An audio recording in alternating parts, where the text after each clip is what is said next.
but is you better be thankful that you're here. So Clint and Vince run a first-class operation at the Select. Okay, what they're going to be at the showcase is a huge blessing to Zach and I don't even want to talk about Riley. I love Riley. And Jordan and Kyle and Andy over there, of those guys putting in the time to help you guys through all the drills. Before and after every single session, you guys should be thanking all of them that are helping you guys. That's way more important than anything else, okay? Because they don't have to do this, right? This is only the second year that this has been up here. All of us players here in the state and surrounding areas to be able to come up here. So make sure you do that for me. If you do nothing else and learn nothing else from today and tomorrow and all the different sessions, is that you're grateful for this opportunity and all the great snow we have. How beautiful is that? Okay, so a couple things I wanted to talk about. You know, when they asked me to speak, I jotted down a few notes because I wanted to share a few thoughts. So, do you guys know who Steve Jobs is? You probably remember Steve Jobs, right? He's the founder of Apple, all the iPhone stuff that we have. He founded that company in 1976. Okay, it was the very first mass-produced computer company that the world ever knew, right? And they had tremendous success for 9 years until there was a power struggle within the company, and he was forced out and fired of his own company that he founded in 1985. Okay, so Steve Jobs, great guy. You know, he didn't just pout and sulk. He went and started a new company, and that new company developed Lucasfilm, which does Cars and Toy Story and all that stuff, right? And was a tremendous success. Later on in 1997, he was able to buy back Apple and became the CEO of the company that he founded once again. Now, Apple was in big trouble. They were on the brink of bankruptcy. And the reason why is because they had no culture. Meaning they had no identity. They did not know who they were. They went from a computer company, they were trying to do software, they were trying to do programs, they didn't know what they wanted. And so Steve Jobs takes over and says, no, we are bagging all of that. This is what we're doing. It's a thing called an iPod. And that's where it started in 1997, an iPod. This is what we're going to be known for. And that has now become iPhones, iPads, and the MacBook. What else does Apple do? When you think of Apple, what do you think of? Those things. Okay, so that is what culture is. What are you? And what are you known for? Okay, so we are now in our second year of taking over this program. I was the head coach down at a school in Salt Lake City called Westminster College. I was there for a number of years. Okay, and so my family and I, we feel super grateful and blessed to be up here in Montana. It's a wonderful state. It's a wonderful place where we are.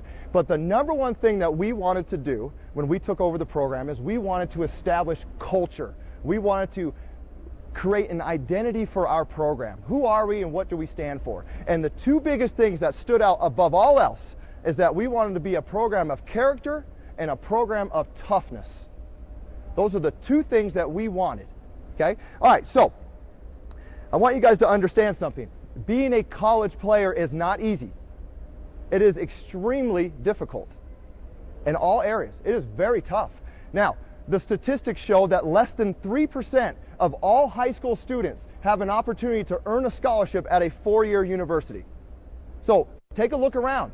That means that in this group right here, it probably means 2 or 3 of you.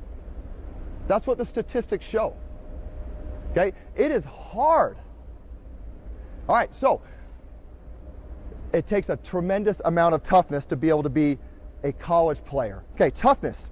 It's the most important skill that you can learn at a young age.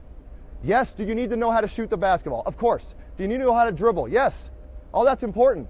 But the number one deficient skill that almost every young player has when we get freshmen in our program, it's that of toughness. All right? So the question is, what is toughness? What does that mean? It's pretty simple, I think. Can you compete, not play?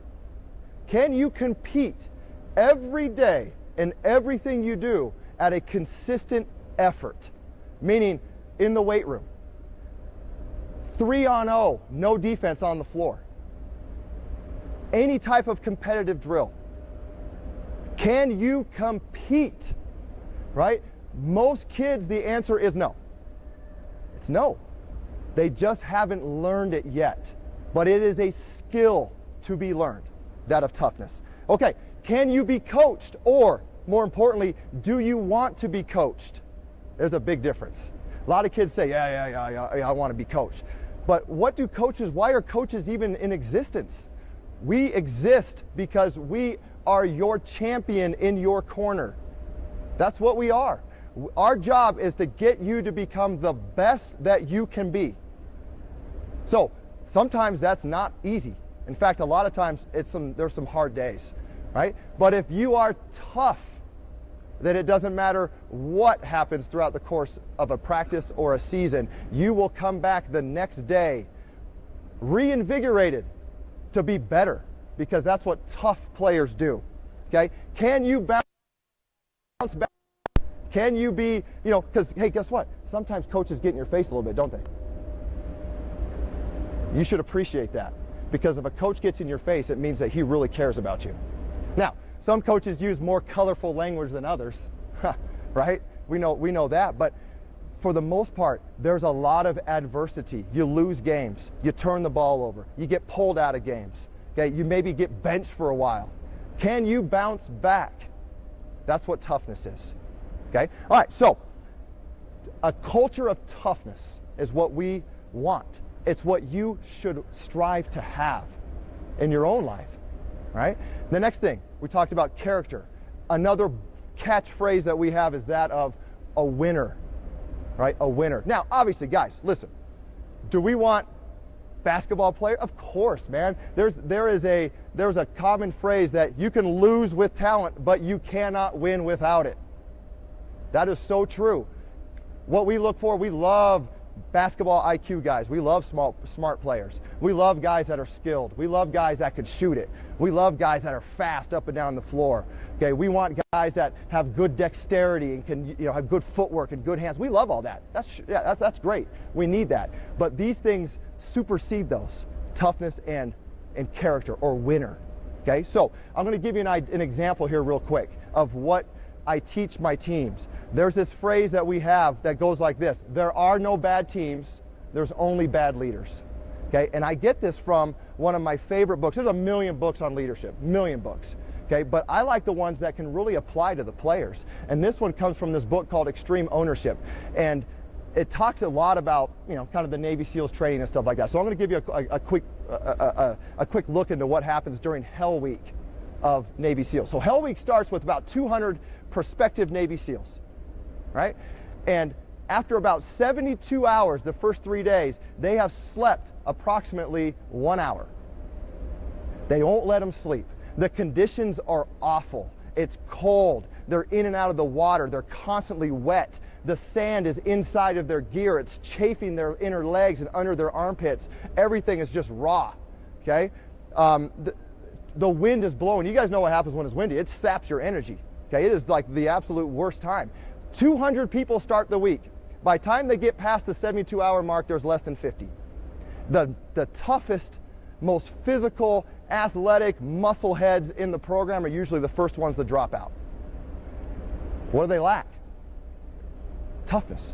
Okay? All right, so within that, now that when they whittle it down to about the last 50 or so, they put them into these teams, and their teams are of 7 individuals. And each team has a team leader. Okay? And a lot of times it's by seniority or whatever it is. Okay? And they're given a 200-pound raft. That's their boat. And they have to carry their boat.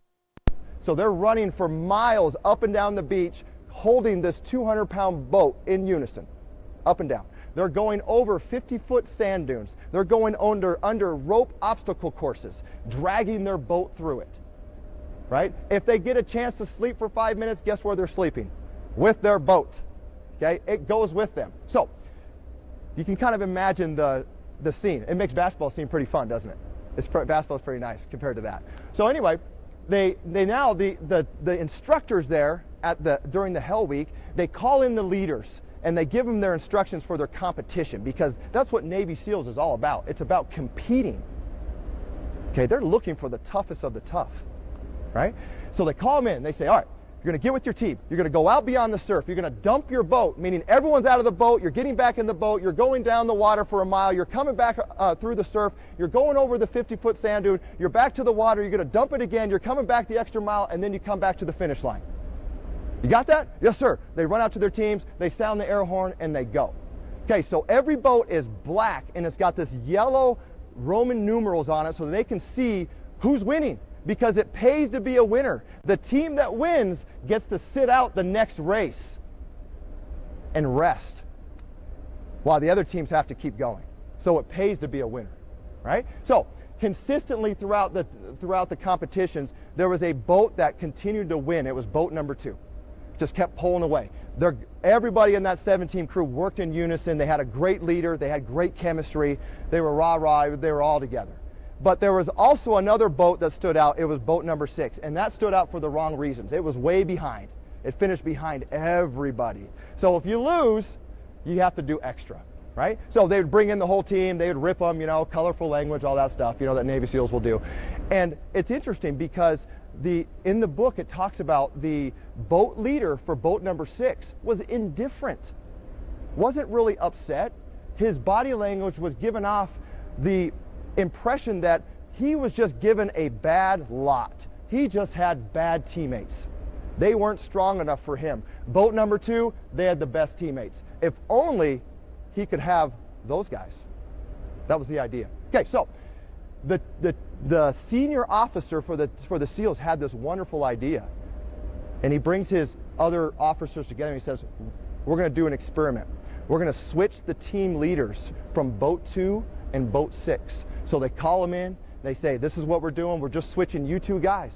2, you're with 6. 6, you're with 2. So what do you think boat number 2, that leader, how do you think he felt? Kind of like, oh my gosh, really? Okay, but he didn't show it. He just kind of accepted it. It's like, okay, it is what it is. So they give him their next instructions, the next competition to go do. The fog was starting to roll in. It was hard to see. They started the race. It was coming back to the end, and they pull out their binoculars, and they're looking through the fog, and they see there's 2 boats that are in front of the others, and there's one that's pulling away. Boat number 6, the one that had finished last over and over, was surging into the lead.